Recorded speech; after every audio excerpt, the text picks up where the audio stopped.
C'est quoi ta reco? Whatever. Franchement, c'est vraiment hyper niche. Je l'ai vu sur Twitter. J'ai pas envie d'être méchante. Mais j'adore.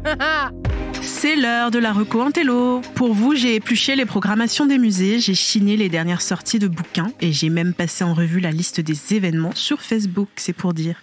Tout ça pour vous pondre une reco culturelle que même votre pote le plus artsy ne connaît pas. Alors, bientôt, on ne pourra plus poster d'appel à la révolte sous peine d'être censuré sur les réseaux sociaux. On ne pourra plus non plus porter de t-shirt en soutien aux personnes tuées par la police, ni exprimer publiquement son avis sur le président de la République. Je vous propose pour l'occasion une liste de musiques et de livres anti-système et contre les violences étatiques et policières pour un petit peu faire la révolution. Alors, c'est une liste de musiques, de livres à mettre dans vos écouteurs pendant les manifestations ou en allant aux manifestations ou alors à lire chez vous pour exorciser le désespoir de la situation actuelle.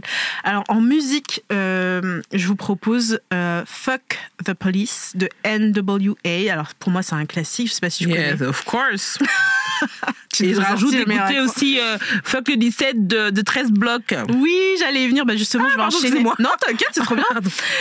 Fuck le 17, du coup, de 13 blocs, donc qui exprime un petit peu la colère face à l'impunité de la police. Et d'ailleurs, il y a une hausse des streams depuis la mort de Naël. Il y a 25 000 nouveaux streams par jour seulement sur Spotify depuis le décès de Naël. Donc voilà, grosse force à ce morceau. Je me souviens quand le morceau est sorti, tous les flics ont commencé à râler.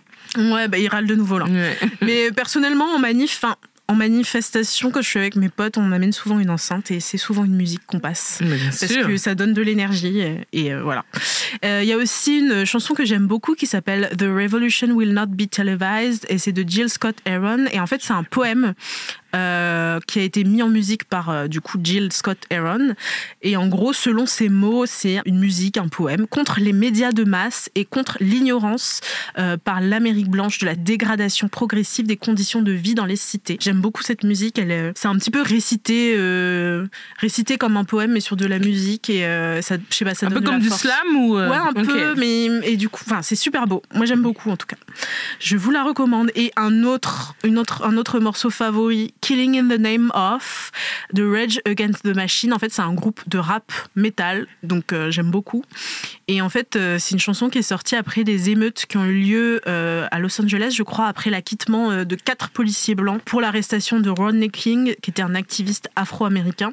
Et en fait, c'est une chanson qui dénonce tout ça. Et du coup, j'aime beaucoup le mélange entre rap et métal. Ça donne beaucoup d'énergie, ça met beaucoup en colère. Et c'est une chanson que j'adore faire en karaoké. Ok. Ouais, je la fais beaucoup en karaoké avec des potes. Dans les restaurants asiatiques? Non, à la Flèche d'Or, si tu veux tout savoir. Je connais pas. Et donc tu peux vraiment crier et ouais, ça dénonce juste les violences policières et juste l'impunité de la police. Ensuite, il y a Know Your Rights, la version remasterisée, et aussi Police on My Back de The Clash. Il y a aussi Trapped de Tupac et il y a aussi Drowning de Mick Jenkins. En fait, dans cette chanson que j'aime beaucoup aussi, il y a plusieurs références au dernier mot I Can't Breathe, je ne peux pas respirer, d'Eric Garner qui a été assassiné par la police. Enfin, c'est une chanson hyper poignante. Le clip aussi est pas mal. Et enfin, pour revenir en France, il y a Sacrifice de poulet, tout simplement, de Ministère Amer, qui avait aussi beaucoup fait parler d'elle quand elle est sortie cette chanson, parce que Sacrifice de poulet, voilà. Ouais. Voilà toutes les chansons que je vous recommande. Est-ce que, à part Fuck le 17, t'as une autre chanson pour faire la révolution? Moi, je pense sur des chansons de Bob Marley, je dirais. Bob Marley, non, Damien Marley. Il me donne envie de frapper des gens, tu vois, les gens qui sont chiants. Ouais, Damien Marley, je dirais. Ok, ouais, grave. Mais il y a une chanson en plus de Bob Marley, I Shot the Sheriff. Ouais, I Shot the Sheriff, et aussi Burning and Looting Tonight. Et en fait, c'est la BO du film La Haine. Et au début ils disent en fait tant que vous n'allez pas nous donner nos droits, on va brûler et voler. Donc voilà. Et je pense que Bob Marley il est très aimé par les blancs et les noirs bobos qui sont contre la violence, alors que lui-même il dénonçait, et comme des Malcolm X, il dénonçait en mode tous les moyens sont nécessaires pour avoir l'égalité. Donc je pense je pense qu'ils ont oublié que Bob Marley était quelqu'un de très engagé. Et ensuite, on va passer aux livres. Alors, je vous recommande à la fois des essais et des romans, mais plutôt des essais, on va dire. Alors, il y a Violence policière, généalogie d'une violence d'État de Michel Kokoreff. Alors, en gros, c'est un livre qui a été écrit en réaction à la loi sur la sécurité globale. Je vous lis une partie du résumé. En fait, c'est une généalogie des violences policières qui s'inscrivent dans l'héritage colonial, se prolonge en 68 et dans la gestion policière des quartiers populaires aujourd'hui. Donc voilà, c'est un livre à lire. Il y a aussi My Life Matters de Jay Coase. Je vous lis aussi un petit résumé. En fait, ça raconte l'histoire de Marvin Johnson, 17 ans, qui était un excellent élève qui faisait tout pour éviter les ennuis. Et le livre dit « Mais quand on est noir dans une Amérique de blancs, les ennuis ne sont jamais loin ». Cette fois-ci, c'est un roman. Je repasse du côté des essais avec La domination policière, une violence industrielle de Mathieu Rigouste. Je vais vous lire encore une fois un extrait du synopsis. La violence policière n'a rien d'accidentel. Elle est rationnellement produite et régulée par le dispositif étatique.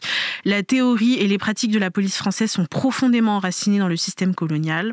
On verra dans ce livre qu'entre les brigades nord-africaines dans les bidonvilles de l'entre-deux-guerres et les brigades anticriminalité, donc la BAC, dans les cités actuelles, une même mécanique se reproduit et se restructure. Il s'agit toujours de maintenir l'ordre chez les colonisés de l'intérieur. Il y a aussi le livre de Assa Traoré, Lettre à Adama. Donc c'est un livre d'Assa Traoré et de Elsa Vigoureux. Et ça retrace un petit peu la lutte de la sœur d'Adama Traoré qui a été assassinée par la police. Il y a aussi, je vous en parlais, je crois, dans un autre épisode, Se défendre, une philosophie de la violence d'Elsa Dorlin. Je vous lis encore une fois un petit résumé. Aujourd'hui, certaines vies comptent si peu que l'on peut tirer dans le dos d'un adolescent noir au prétexte qu'il était menaçant. Une ligne de partage oppose historiquement les corps dignes d'être défendus à ceux qui, désarmés ou rendus indéfendables, sont laissés sans défense.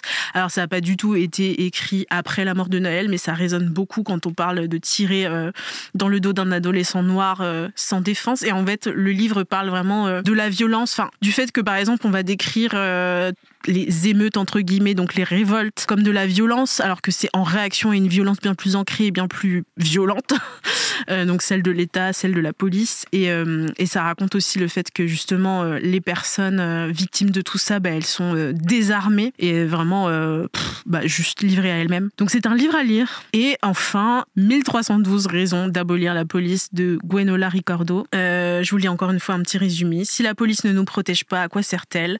Comment débarrasser la simple critique de la police pour enfin en finir avec elle ? Et en fait, c'est un livre qui dit ça suffit pas juste de réformer la police, de faire plus de formation, de donner plus d'argent évidemment à la police. Il faut juste en finir en fait avec l'idée de la police parce que juste c'est ancré dans un truc raciste et violent. Et donc c'est un livre très intéressant à lire. Et je sais pas si tu as d'autres suggestions toi. Mais moi tout à l'heure tu as parlé de Rodney King et j'avais vu un documentaire qui s'appelle LA 92 les émeutes. En fait ça raconte l'embrasement du pays après le meurtre filmé du coup de Rodney King par 4 policiers. Et je pense que ça nous rappelle en fait que la violence policière ne date pas d'hier, qu'elle date, comme tu as dit, que c'est un système oppressant qui date de décennies en fait, et que ça va pas changer tant que la police ne va pas changer radicalement.